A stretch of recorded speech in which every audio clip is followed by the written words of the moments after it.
Hai, gue Nisina Fadila, FIBU 2019. Jangan lupa nonton terus The Guru Sejarah. Assalamualaikum warahmatullahi wabarakatuh. Ketemu lagi dengan channel The Guru Sejarah.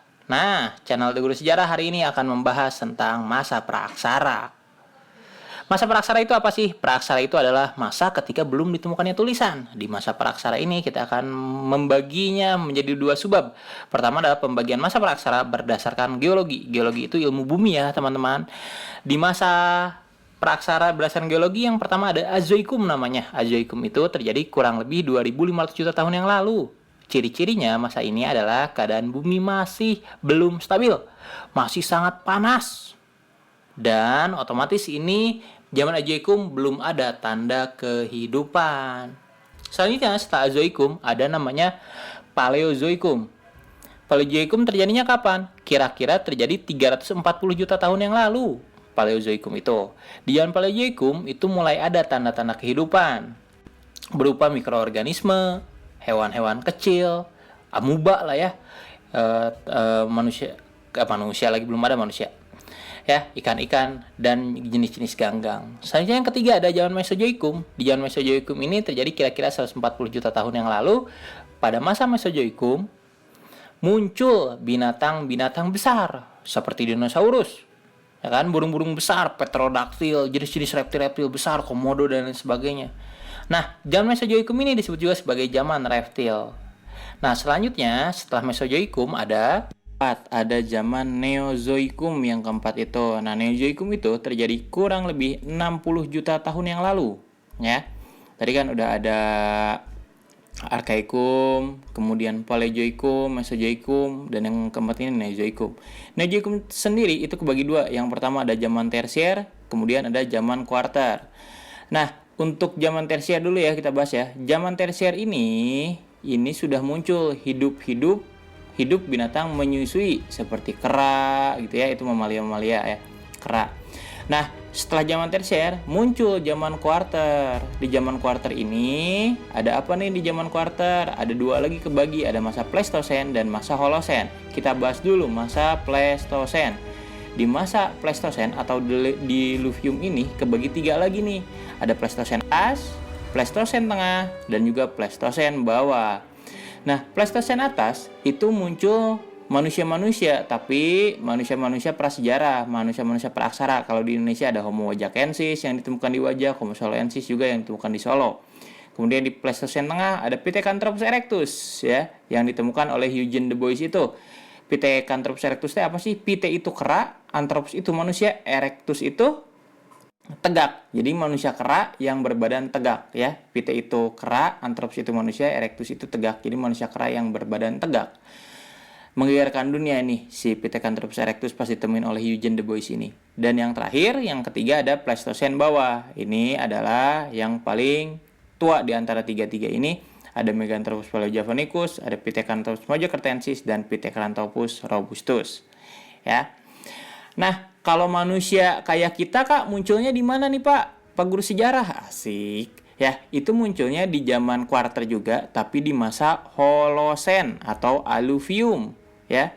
Nah, kita itu masuknya adalah jenis Homo sapiens. Atau apa Homo sapiens itu? Adalah manusia yang cerdas, ya, yang berotak cerdas. Pembagian masa praaksara berdasarkan arkeologi nih, bagian yang B-nya. Apa sih arkeologi itu? Arkeologi adalah ilmu yang mempelajari kebudayaan manusia di masa lalu melalui kajian sistematis atas data bendawi yang ditinggalkan. Jadi kita akan bahas tentang manusia tuh zaman dulu tuh ngapain aja sih, tapi dibuktikan dengan adanya benda-bendanya yang ditinggalkan atau hasil kebudayaannya. Nah, apa saja sih yang ada nih zaman-zamannya? Nah, hasil budayanya sebenarnya cuma ada dua, ada zaman batu, ya hasil kebudayaan yang dari batu, dan kemudian kebudayaan logam, hasil kebudayaannya berupa logam. Paleo mesra nenek mega di Peru, artinya apa sih ini bro? Oke, paleo itu adalah paleolitikum, kemudian ada mesolitikum, kemudian ada neolitikum, megalitikum yang keempat. Nah, ini tuh semuanya adalah zaman batu ya. Dan satunya lagi ada yang kelima, perundagian adalah zaman logam. Nah, jadi dibaginya begini nih, ada zaman batu 4, zaman logamnya 1. Oke, itu pembagian berdasarkan arkeologi. Nah, kemudian kita akan bahas satu-satu sih, Paleolitikum, Mesolitikum, Neolitikum, Megalitikum. Assalamualaikum warahmatullahi wabarakatuh. Bukan itu ya. Nah, kita bahas nih yang pertama adalah Paleolitikum, yaitu zaman batu tua. Paleolitikum atau zaman batu tua, apa saja hasil kebudayaannya? Hasil kebudayaannya yang pertama adalah alat-alat dari batu yang masih kasar. Ada kapak genggam, ada kapak perimbas, dan juga ada kapak pentak. Nih, ini adalah kapak genggam nih, atau kapak perimbas juga kadang di sumber-sumber sejarah disebutnya. Nah, kemudian ada C33 ini disebut sebagai kebudayaan Pacitan kalau di Indonesia ya. Nah, kemudian ada alat-alat dari tulang dan juga alat-alat serpih. Ya, ini tuh digunain buat ngecabik-cabik binatang, cabik-cabik daging, membelah-belah daging. Nah, ini alat serpihnya nih, kayak silet, kayak pisau gitu mereka gunainnya dari batu-batu obsidian. Nah, ini tuh disebut juga sebagai kebudayaan Ngandong. Nah, itu hasil kebudayaannya. Nah, dari hasil kebudayaan ini kita akan tahu bagaimana cara mereka hidup. Emang gimana nih? Alat-alat ini digunain untuk berburu. Jadi otomatis kita tahu hidup mereka adalah nomaden, berpindah-pindah. Mereka ngikutin binatang buruan mereka. Nah, kemudian mereka hidup secara food gathering, berburu dan meramu, ya, yang tadi. Mereka pindah-pindahnya setiap hari mereka, karena mereka masih belum paham akan alamnya. Nah, kayak gini nih, berburu mereka nih, si SpongeBob sama si Patrick. Nah, manusia pendukungnya apa saja? Manusia pendukungnya ada Meganthropus paleojapanicus, ada Pithecanthropus erectus, ada Homo soloensis, dan ada Homo wajakensis. Itu di zaman Paleolitikum. Selanjutnya ada zaman Mesolitikum namanya nih. Mesolitikum itu adalah zaman batu Madia, kadang juga disebut sebagai batu tengah. Nah, hasil kebudayaannya apa saja di zaman Mesolitikum ini? Ada batunya yang masih kasar, masih sama seperti zaman Paleolitikum. Ada pebble, ada plex. Ada pebble dan plex ini disebut sebagai kebudayaan Bakson Hoabin. Itu yang tadi sih sama. Kemudian ada keokan mendingan atau sampah kerang. Kayak gimana sih bentuknya keokan mendingan atau sampah kerang ini? Bentuknya kayak gini nih, tumpukan kulit-kulit kerang gitu. Nah, kemudian ada Abrishos Roch, gua tempat mereka tinggal. Nah, kayak gini. Nah, dari hasil-hasil kebudayaan ini kita tahu mereka apakah masih nomaden atau tidak. Kita akan tahu bahwa mereka sudah tidak nomaden lagi. Mereka hidupnya semi nomaden karena mereka udah punya tempat tinggal, yaitu gua-gua itu. Kita lihat tadi di keokan modingannya numpuknya banyak. Nggak mungkin dong satu hari bisa sebanyak itu gitu mereka ngumpulin gitu ya. Nah, kemudian semi nomaden ada juga food gathering tingkat lanjut. Jadi mereka sudah bisa nanam-nanam makanan-makanan yang sederhana kayak singkong gitu kan, ubi gitu ya. Nah, kalau manusia pendukungnya apa saja? Manusia pendukungnya adalah bangsa Melanosoid. Ada orang-orang Papua, orang Atka, Papua Indonesia, Atka itu Filipina, Aborigin itu Australia, kemudian Sakai Sakai di Indonesia, di Sumatera. Nah, kemudian setelah Mesolitikum kita lanjut ke zaman Neolitikum atau batu muda. Inilah ada revolusi Neolitikum, berubah manusia. Berubahnya apa? Nih, kita lihat hasil kemudiannya pun berubah. Alat-alatnya masih dari batu tapi mereka sudah diasah dengan halus. Ada kapak persegi. Nah, kayak gini nih bentuknya persegi. Nah, kemudian ada kapak lonjong, kayak gini bentuknya. Kemudian ada kapak bahu kayak gini nih, udah ada tungkainya. Nah, alat-alat ini digunakan untuk bercocok tanam, untuk gali-gali tanah banyaknya. Ya, ada gerabah juga. Gerabah itu tanah liat, dan cara hidupnya yang tadi saya sebut ya, mereka sudah bercocok tanam. Kalau bercocok tanam, mereka punya sawah, punya ladang. Mereka nggak akan meninggalkan ladangnya, mereka nggak akan mungkin meninggalkan sawahnya. Kenapa? Karena bisa-bisa dipanen orang lain. Otomatis kita sebut aja di sini cara hidupnya adalah sedenter, menetap, dan juga producing atau bercocok tanam. Manusia pendukungnya adalah orang-orang Proto Melayu atau Melayu tua. Ada Batak, ada Dayak, ada Nias, ada Toraja, ya, dan juga suku Sasak. Ini adalah Proto Melayu di Indonesia atau bangsa Melayu tua. Itu di Neolitikum. Lanjut. Satu lagi di zaman batu ada namanya batu besar atau Megalitikum. Ya, Megalitikum hasil kebudayaannya berupa alat-alat dari batu yang besar-besar ukurannya, tapi berkaitan dengan aspek religi. Emang mereka sudah punya religi, udah punya kepercayaan nih manusia-manusia purba ini? Oh sudah, mereka kepercayaannya disebut dengan animisme, menyembah roh nenek moyang. Ada menhir, ada arca, ada dolmen hasil kebudayaannya ya. Ada gerabah, ada punden berundak, ada kubur batu, ada sarkofagus. Ya, apaan sih ini tuh gitu ya. Nah, kita lihat nih, ada kubur batu, arca batu, punden berundak, waruga, menhir, sarkofagus, dolmen, tuh itu gambar-gambarnya. Kubur batu tuh ya kuburan dari batu. Arca batu ya arca dari batu. Punden berundak tuh tempat upacara, waruga tuh kubur batu tapi bentuknya bulat atau kubus. Menhir itu tempat mereka menyembah roh nenek moyangnya.